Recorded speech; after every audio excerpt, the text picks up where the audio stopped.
My name is Sarah and I am the Children and Youth Arts Officer here in Draíocht in Blanchardstown. And this is the first in a series of very short podcasts that we're going to do that talk to different people around with different arts backgrounds about different elements that might interest you and your family. So today is our very first one, so we're going to see how it goes, and we're going to talk to Peter Baxter, and we're going to talk a small bit around music and families and how we could maybe think about creating a music library for our family. So Peter is going to introduce himself. Thank you, Sarah. Yeah, my name is Peter Baxter and I'm a professional educator. I work in non-formal education, but I also practice as a musician, songwriter, and have had that in my repertoire for the last, long time, 30-something years. But I grew up in a family around music too, so I love music. And Peter, do you think that because you grew up with a family with a lot of music and you heard a range of music, has that impacted on your life and how you listen to music with your family? Yep, 100%. Yeah, I love music, but broad ranges. Like, it wasn't like we were, my granddad, well, he did play the fiddle, but it wasn't that, but it wasn't like, we weren't like the Carter family or anything sitting around the fire singing, but just always had music on, radio or records or tapes or whatever, yeah.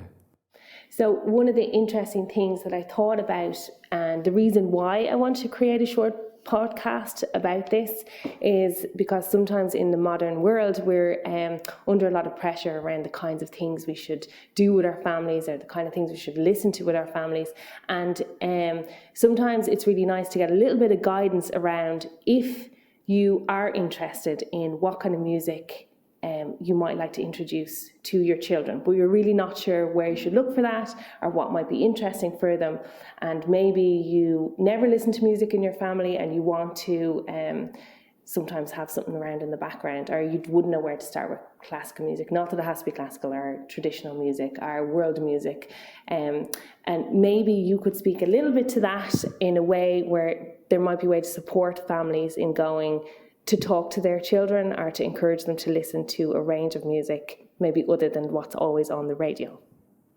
Yeah, okay. Well, sometimes you can have an agenda and you kind of think, I'm going to play this song to my child because I'm going to play La Bamba and I'm going to teach them Spanish through, hybrid language learning. I found, even now, my boys are growing up, so one's 16, one's 18. If we were anywhere in the car, it's very democratic. Everyone has to take a turn and you play a song. So we still do that. And there's no veto. You can't say, I don't like, we've all got different tastes in music, but we'd also have some common ground maybe. And since we were young, I found music was great and a car was a great place to do it because it's quite a neutral setting. And it's not like you're very uncomfortable. You're sitting on a floor on a blanket and you're saying, okay, I'm going to play this song now and you must react this way. I think that's probably all very valid, but it wasn't our experience. So I found I played the music I liked, and I don't know, there's part of your brain that switches back on whenever you have kids and you're sitting around and you go, God, I remember that song from TV or my granny or whatever it was. So that happened a bit, and I went to those songs. So obviously nursery rhymes are a great introduction. They can be a bit sinister sometimes when you look in the background, but one tape, in my experience, one we used to always play was, I don't know where I bought it. It was a Pete Seeger. It was a folk one, and it was songs for kids. And he had that, There Was an Old Lady That Swallowed a Fly. Oh, yeah. Yeah, the kids loved that, and they love these songs that are like what's the one, those kind of songs that build upon each other. And God, I'm trying to think now. Oh, the one about the bog. Yes. No, wrong bog. That's another sinister one, though. Yeah, that's Willie Wild. Yeah, no, the Rattling Bog. The Rattling Bog, yes. They love that, and it's funny because so those kind of songs have a purpose. They're nonsense in a sense, but they work, and there's a lot going on there. You're learning and you're remembering rather, but that's enough. I think the key thing for music should be that it's fun. whatever you're putting on. Yeah. Would you listen to classical? Sure, there's purpose for that, definitely. But I think whether it's country music or folk or jazz or whatever you're on, see how the kids react, and then let them lead it a bit too, because you probably feel really stupid sometimes if you think I haven't got a note in my head and the kids want to sing. Well, sing. Yeah. Who cares? Like, sit down on the floor and they'll think you're great. That's all that matters. Until they realise that you don't have a note. Well, that comes. Yeah, I'm certainly at the. I'm well in that stage. But I found that was if you're willing to let yourself go and enjoy it and be part of it, you don't have to be musical. Sometimes people feel, I can't play an instrument, I can't sing. That should never be a barrier. It should be really about being open. And that's really interesting, because for the most part, this is what can be really difficult for parents, is that there's so much pressure around how you should play with them, or how you should interact, or what's the right thing for people to listen to, what's the right dinner. Make sure you're giving them enough broccoli, make sure you're giving them this. There can be so much pressure, so it's interesting then to say that you can explore music together with your child. It's like just run through a few different kind of variations, like a bit of traditional is interesting, a bit of pop music is interesting, a bit of world music is interesting, but ultimately just to enjoy. I think that should be your primary focus. There's lots of things that come from it. I think, in my experience, my dad was big into folk music, particularly Irish folk music, but particularly ballads. And then out of that comes an interest in places. You're driving around somewhere and you think, oh, that's where that happened, and this place and that event. And so Irish history is a great, rich tradition of that. But he didn't teach me the songs for me to know that. That's just something that came afterwards. And it could be the same with a country song. It could be the same with any number of songs. They're things that could, will, and probably should happen. But I think the communal aspect of music, and to see how the kids react to music, I wouldn't force anything. I would just really play, experiment, and see what happens. And Spotify, these kind of things are great for that. Absolutely. And we are going to create a short playlist that can accompany this, that might be interesting for people who really feel that they don't have a place or a point to start with. Like, as you were saying, in some cases people grow up with a family where they've just as default, because their father might have been interested, or like in my house would be the same. My father plays an instrument, he's in a marching band, there's pianos, there's lots of music in our house, so you're kind of exposed to it. And sometimes in some people's case, they feel like they've no point of to start from, to move out from there. So just to help with that, although, as we were saying, there's no rule to it, we might have a small playlist, maybe in Spotify, that people can connect into, that will just be a good starting point, maybe. Yeah, I think anything that isn't too...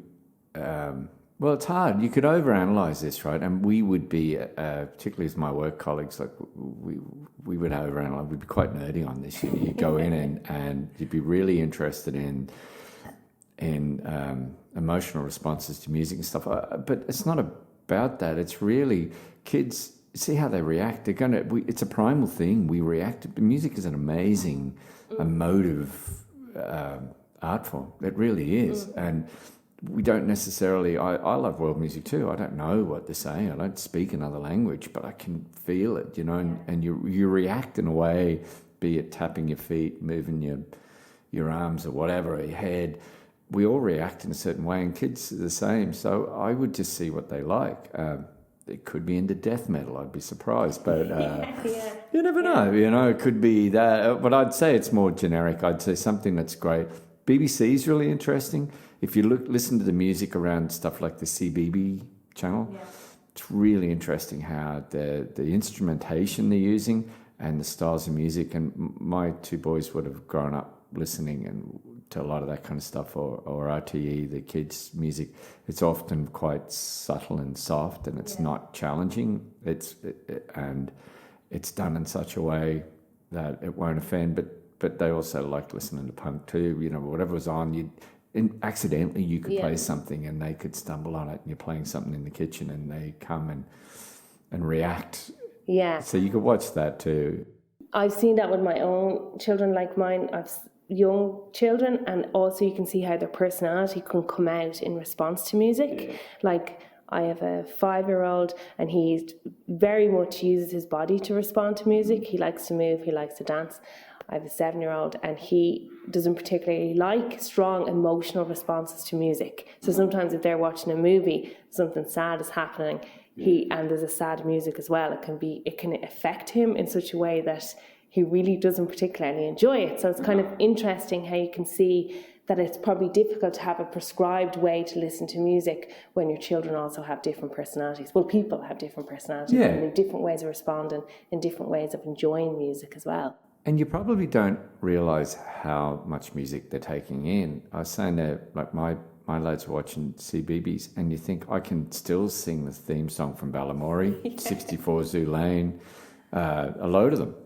And you think, your kids are the same too. Anybody's kids that are listening to this, you're listening to music probably more they're exposed to it. It's in our culture, it's in our life, it's everywhere. It could be in the supermarket when you're going shopping and you hear a song. And once you start listening, and listening is the key thing, the thing I'd say to anybody, don't feel it has to be one way. It could be 2-way or 3-way or multi-way response to this. So see what they're picking up. And in schools, obviously, or preschools, they'll start bringing in music.